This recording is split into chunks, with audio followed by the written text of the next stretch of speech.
The Fall and the Fire. In a city built on glass and ambition, where luxury cars whispered down marble driveways and fortunes changed hands over champagne, there lived a woman who believed she had everything. Her name was Clara Weston, a millionaire known for her steel-like poise, her flawless reputation and her empire of designer brands. From the outside, her life was perfect, the kind of perfection that inspires envy, distance, and silence. People admired her, but no one truly knew her, not even Clara herself. Each morning began the same. The quiet hum of machines, espresso foaming, blinds gliding open, the automated rhythm of success. A song she could no longer hear. She moved through her mansion like a ghost of her own ambition. The staff greeted her with polite smiles and lowered eyes. Clara Weston did not believe in familiarity. She believed in control. Her empire was expanding, her fortune multiplying. Yet behind the gleam of success lived an emptiness, a quiet, hollow space success could not fill. The tabloids called her the Iron Lady of Luxury. She preferred that name. It built a wall between her and the world, high, cold, and safe. But life has a way of testing the walls we build. It happened on an ordinary Wednesday morning, beneath a sky so clear it almost mocked her mood.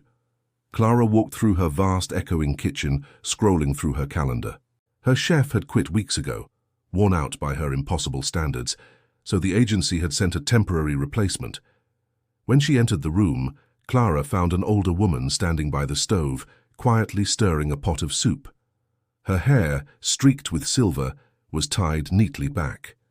Her hands, though aged, moved with a grace born not from wealth, but from experience. There was a calm about her, something strangely familiar. "Who are you?" Clara asked, her voice sharp and precise. The woman turned, her eyes warm but steady. "I'm your new cook, ma'am." "My name is Evelyn." Clara frowned. "Temporary, I hope?" "Yes, ma'am," Evelyn replied softly, "just until they find someone permanent." That was the end of it, at least for Clara. To her, Evelyn was just another employee who would fail her expectations. Yet as the hours passed, something subtle began to shift. The air smelled different, warmer, softer. The food tasted different too, simple, but layered with something intangible, familiar, like the memory of comfort she no longer allowed herself. That evening, as Clara passed by the kitchen, she heard a faint sound, Evelyn humming. A gentle tune, fragile and tender. It froze her in place. Something inside her chest tightened, a memory flickering behind her composure. She stepped away quickly, almost afraid of the warmth seeping through her walls. Days went by, and Evelyn continued her quiet work.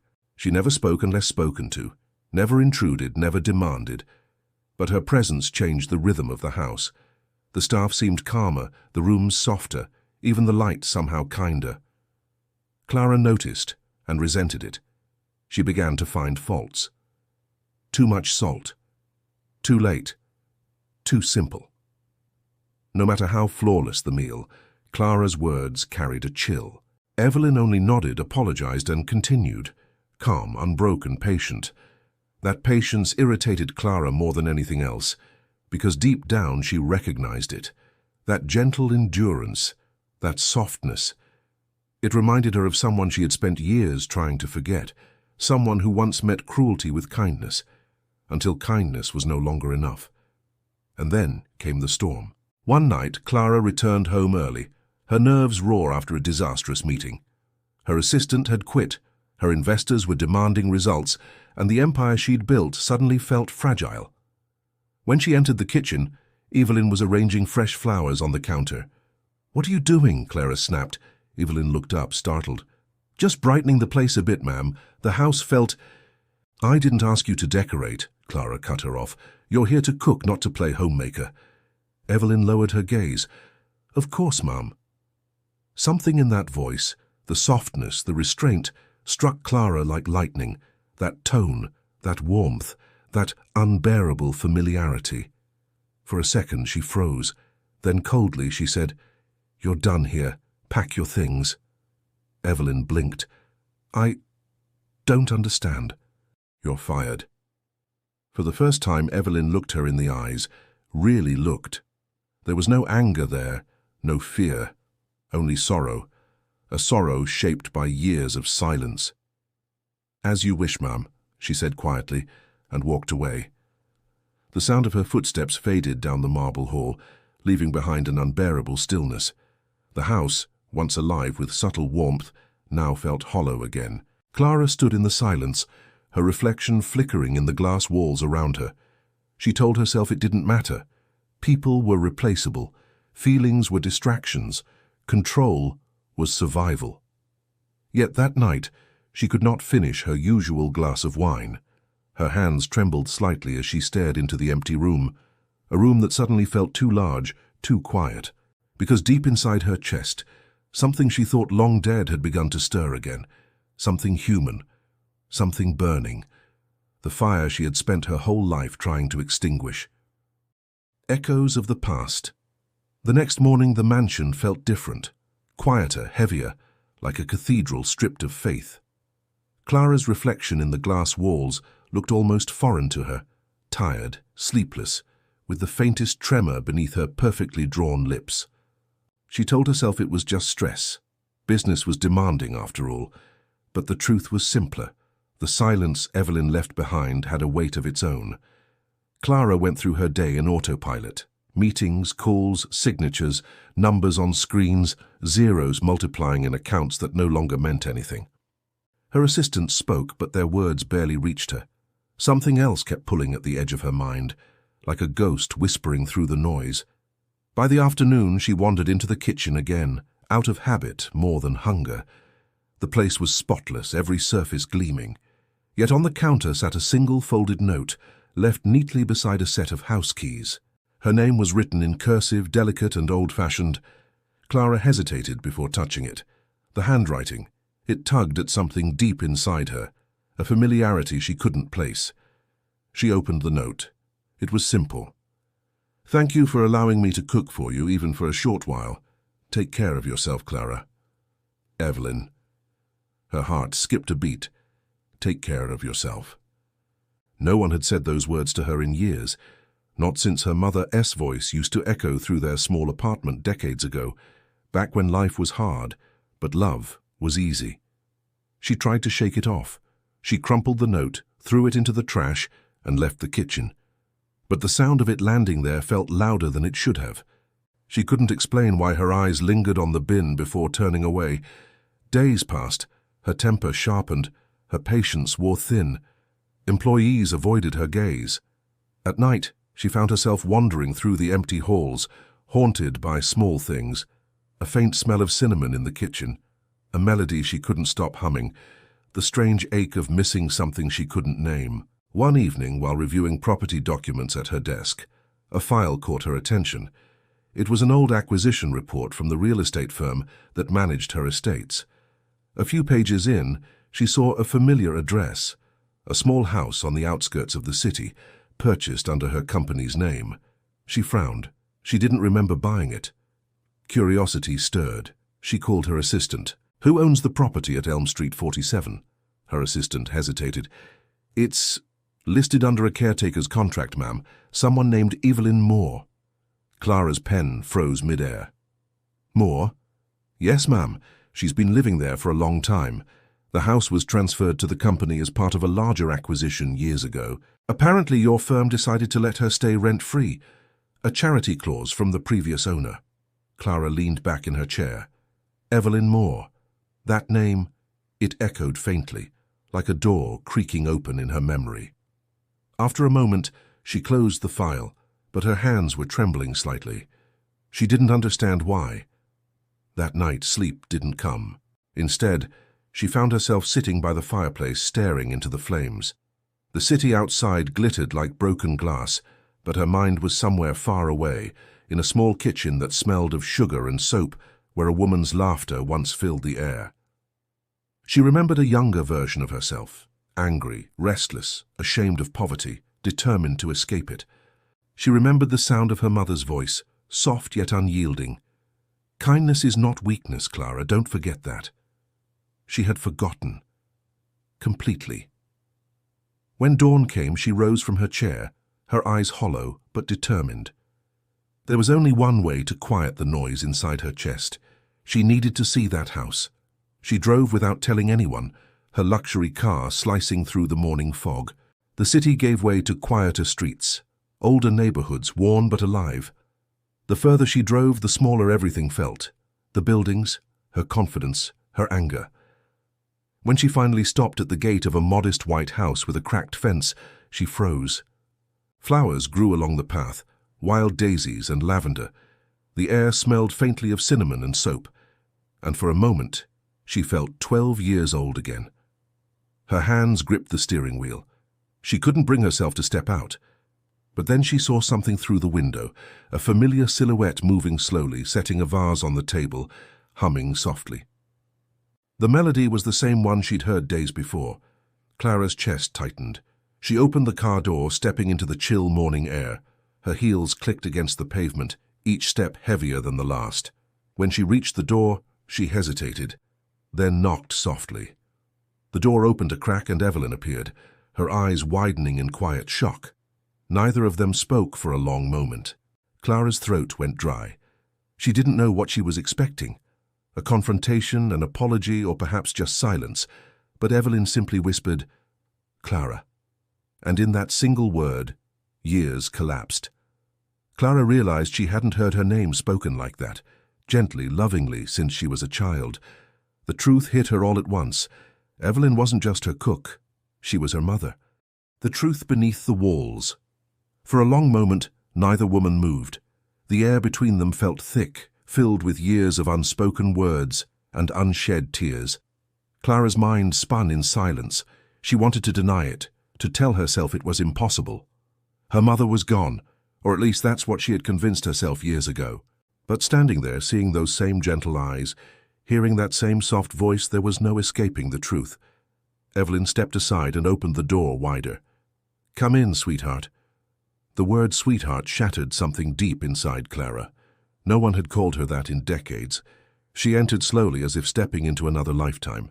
The house was small but warm, filled with the scent of baked bread and lavender soap.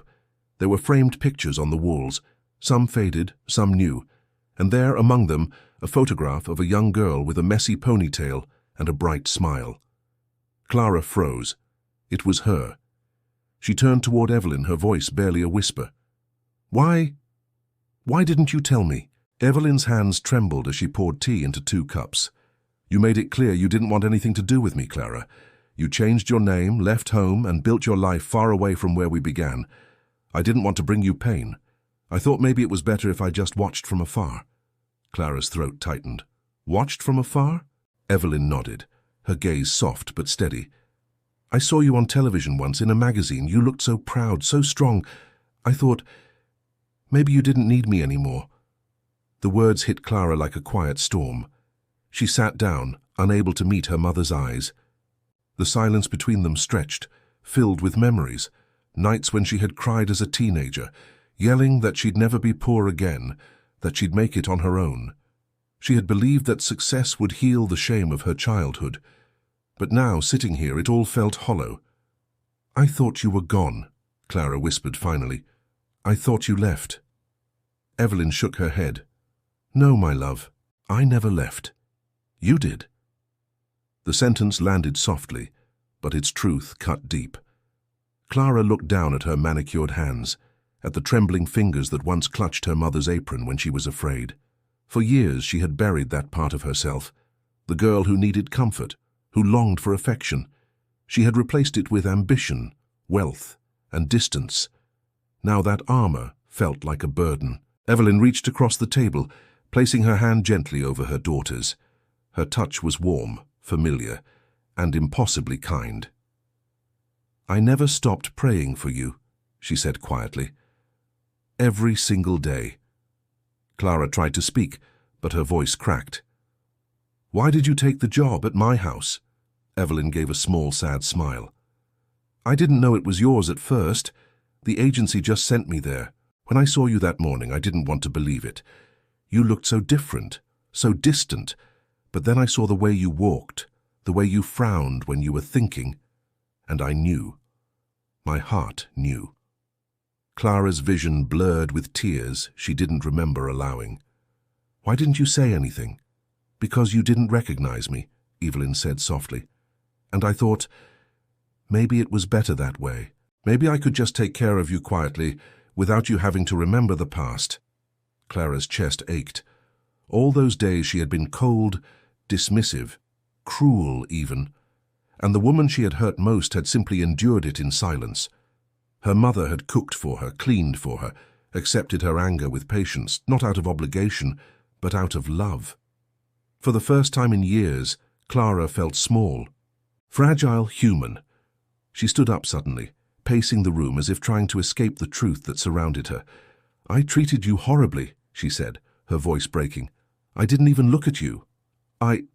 Evelyn rose too, her expression soft and unwavering. You were angry, Clara, I understand. The world can make people forget who they are, but it doesn't mean they can't remember again. Clara turned toward her, tears spilling freely now. How can you forgive me so easily? Evelyn smiled gently. Because I never stopped being your mother, and mothers forgive long before they are asked to. The simplicity of it crushed her. Clara felt her knees weaken, and for a moment she thought she might fall. Evelyn caught her, pulling her close, holding her the way she used to, not as a millionaire, not as an empire builder, but as a child who had finally come home. Years of distance dissolved in that embrace. For the first time in a lifetime, Clara let herself cry, truly cry, into her mother's arms, the kind of crying that comes not from sadness, but from release. Outside, the wind rustled through the trees, carrying away the echoes of pain and replacing them with something softer, something new. When they finally pulled apart, Evelyn brushed a tear from her daughter's cheek. You always had a beautiful heart, she whispered. You just forgot where to find it. Clara nodded, her voice trembling. I think, I remember now. And in that moment, for the first time in decades, Clara Weston, the Iron Lady of Luxury, felt what it meant to be truly rich. The Mansion of Memories. The drive back to the city was quiet, yet inside Clara's mind everything screamed. She had left the small house hours ago, but her mother's words still echoed like a heartbeat she couldn't silence. You just forgot where to find your heart. As the city skyline came into view, the glass towers seemed smaller somehow, less impressive, less alive. For years she had built her empire on discipline and detachment, believing love made her weak. But now she understood it was loneliness that had hollowed her from the inside. When she arrived home, the mansion stood as it always had, perfect, cold, enormous. Yet tonight it felt foreign, almost hostile. The walls that once reflected her success now felt like mirrors of her isolation. She stepped through the grand entrance, the echo of her heels following her like ghosts from the past. The silence was unbearable. Every room felt emptier than the last. In the dining hall, her reflection shimmered across the polished marble floor, flawless yet hollow. She poured herself a drink but couldn't swallow it. Her hands trembled. Something inside her whispered that she didn't belong here. Not anymore. She walked toward her office and sat behind the massive oak desk where countless deals had been made. A stack of unopened letters lay in the corner. She flipped through them absent-mindedly until one envelope caught her eye. It was from her lawyer. Property title adjustment, the label read. Frowning, she tore it open. Her gaze scanned the first few lines, then froze. The mansion's legal ownership had recently been updated under the charitable trust of Evelyn Moore, her mother's name. She blinked, confused. It didn't make sense. Evelyn couldn't possibly own the mansion. Clara had bought it herself years ago. She reached for her phone and called her lawyer immediately. Mr. Green, she demanded, her voice sharper than she intended. There seems to be an error in one of the property files. It says this estate belongs to someone named Evelyn Moore. There was a long pause on the other end. Ah, yes, Mrs. Weston. It's not an error. Her grip on the phone tightened. Explain. Technically, the estate wasn't purchased directly under your name. It was part of the Moore Trust Fund, a legacy purchase tied to the original owner. When your company acquired the land, the trust's beneficiary remained active. You retained usage rights, but the ownership remained under the original clause. Mrs. Evelyn Moore is in fact the last registered owner. Clara's breath caught in her throat. You're telling me This house belongs to her. Yes, ma'am. Legally speaking, yes. The trust was never dissolved. She hung up before he could say more. For a moment the world spun. The house she had ruled with iron authority, where she had dismissed and humiliated her mother, wasn't even hers. She sank into her chair, her heart pounding. The irony was unbearable. She had spent her life climbing to the top, desperate to own everything she touched, and yet at the core of her empire stood something she had never truly possessed: her mother's grace. The realization washed over her slowly, painfully. She thought of Evelyn, the quiet patience, the warmth in her eyes, the way she had endured Clara's cruelty without bitterness. That kind of strength couldn't be bought. It couldn't be owned. It could only be given. Clara rose from her seat, her eyes burning with unshed tears. She walked through the mansion, touching the walls, the staircase, the rooms that now felt like strangers. For the first time she noticed things she had ignored before, the small details Evelyn had brought to life, fresh flowers by the window. A family photo she hadn't realized was displayed in the hallway, the faint scent of cinnamon still lingering in the air. She realized the house had been alive only because of her mother's presence. Without Evelyn, it was just stone and glass, lifeless, hollow. As she reached the main hall, something inside her broke open completely. She sank to her knees on the cold floor, the weight of guilt and love crashing over her. Tears streamed down her face, silent, relentless. "I don't deserve her," she whispered into the emptiness. And perhaps for the first time in her life, Clara didn't feel powerful. She didn't feel rich. She just felt human. Hours passed. The sun began to rise, spilling golden light through the tall windows. Clara stood, wiped her tears and took a deep breath. She knew what she needed to do. It wasn't about money anymore. It wasn't about pride or appearances. It was about coming home. She picked up her car keys and walked out of the mansion, the house that wasn't truly hers, determined to find her mother again. Because now she understood, all the wealth in the world meant nothing if love was left behind. The return. The road back to her mother's home felt longer this time, maybe because Clara was no longer running from anything. She was walking straight toward the truth. The morning sun spilled over the hills, and for the first time in years, she noticed how soft the world could look when she wasn't in a rush to conquer it. Her hands gripped the steering wheel tightly. Words rehearsed and vanished in her mind. How do you apologize to someone who loved you, even when you didn't deserve it? What do you say to a mother who forgave you long before you asked? When she arrived, the little white house stood quietly under the shade of an old oak tree. Smoke drifted lazily from the chimney.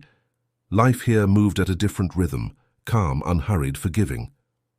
Clara stepped out of her car, her heart pounding as if afraid to face what she had broken. Evelyn opened the door before Clara could knock. It was as if she had been waiting. There was no anger in her eyes, no hesitation, just a gentle, knowing smile. "Come in," she said softly. Clara stepped inside. The house smelled of cinnamon again, warm and welcoming. Everything about it felt alive.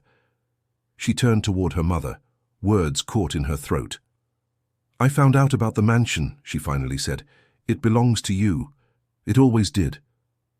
Evelyn looked at her quietly, then nodded. "Yes. Your father and I bought that land many years ago. When he passed, I placed it under a trust for you. But when you left, I didn't have the heart to tell you. You wanted to build your own empire, and I wanted to let you." Clara's eyes widened. "You mean it was meant for me?"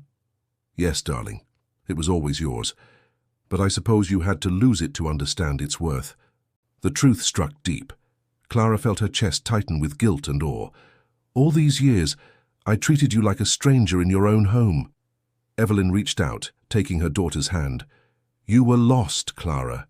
Success can make people forget what truly matters, but now you remember that's all that counts." Tears welled up in Clara's eyes. "I'm so sorry, Mum, for everything I said, for everything I did." Her voice cracked under the weight of her remorse. Evelyn's hands trembled slightly as she cupped her daughter's face. "You have nothing to prove to me. I knew you would come back when your heart was ready." Clara broke into tears again, but this time it felt different. It felt cleansing, freeing. She leaned forward, resting her forehead against her mother's shoulder. The years of distance melted away, replaced by something pure and timeless. They stood like that for a long while, saying nothing. The silence between them was no longer heavy. It was peaceful, forgiving. When they finally sat down, Evelyn brought 2 cups of tea, just like she used to. Clara smiled faintly, a little embarrassed by her own emotion. "It's strange," she said softly, "how everything I was searching for was right here all along." Her mother chuckled quietly. "That's the trick life plays on us, sweetheart. We spend years chasing what we already have." They talked for hours, about the past, about the years they lost, about the things that still mattered. Clara listened more than she spoke, realizing how much she had missed the sound of her mother's voice. As the afternoon sun filtered through the curtains, Evelyn rose and brought an old box from the shelf.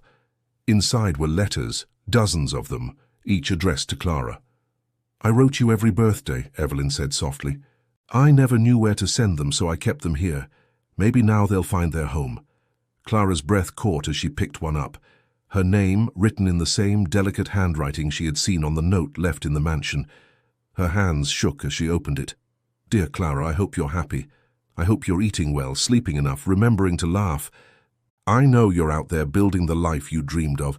Just remember, success is beautiful, but love is the foundation that keeps it standing." The words blurred as tears filled her eyes. She pressed the letter against her chest, as if trying to hold it inside her heart. "I missed so much," she whispered. Evelyn smiled gently.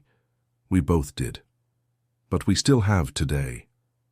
Something in those words unlocked a peace Clara had never known. The noise in her mind quieted. The ache in her chest softened. She wasn't the Iron Lady anymore. She was simply a daughter, forgiven, loved, and finally free. The sun began to set outside, painting the sky in shades of gold and crimson.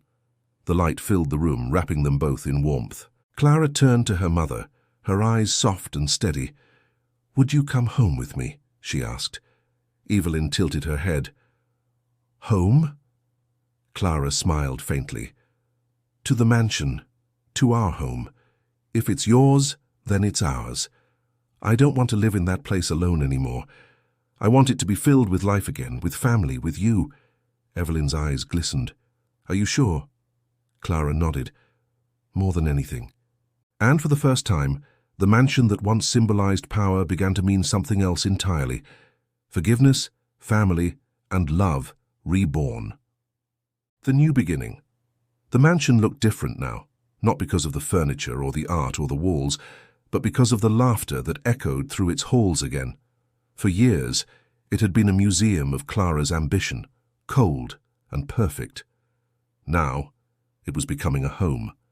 Evelyn moved in quietly, not as a maid, but as the heart of the house. She planted flowers by the window, the same kind that used to grow outside their small home years ago. She filled the kitchen with warmth, with the smell of bread baking and music humming softly in the background. Clara worked differently too. She no longer shouted in meetings or measured her worth in zeros. She still ran her company, still wore her sharp suits, but there was something gentler in her voice, something human. People noticed.